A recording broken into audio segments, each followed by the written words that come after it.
Lalaki arestado dahil sa kasong murder at dalawa pang kasama nito matapos mahulian ng mga iligal na baril sa isinagawang operasyon ng Maguindanao PNP.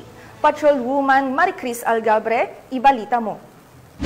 Arestado ang tatlong sospek kabilang ang isang provincial top 8 most wanted person sa kasong murder at paglabag sa kasong R18591 sa isinagawang operasyon ng mga personahe ng Maguindanao del Norte PNP sa Barangay Poblacion 9, Cotabato City nito lamang ika-20 ng Oktubre taong kasalukuyan.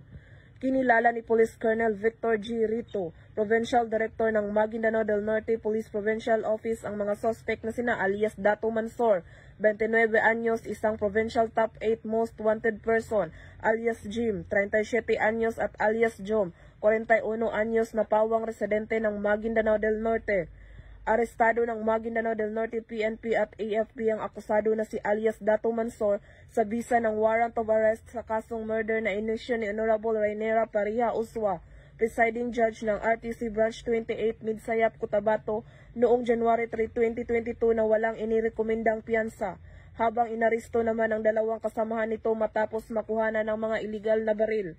Ang mga suspect ay kasalukuyang nasa kustudiya ng Cotabato City Police Station 2 at haharap sa kasong murder at paglabag sa Republic Act 10591 o Comprehensive Law of Firearms and Ammunition Regulation Act.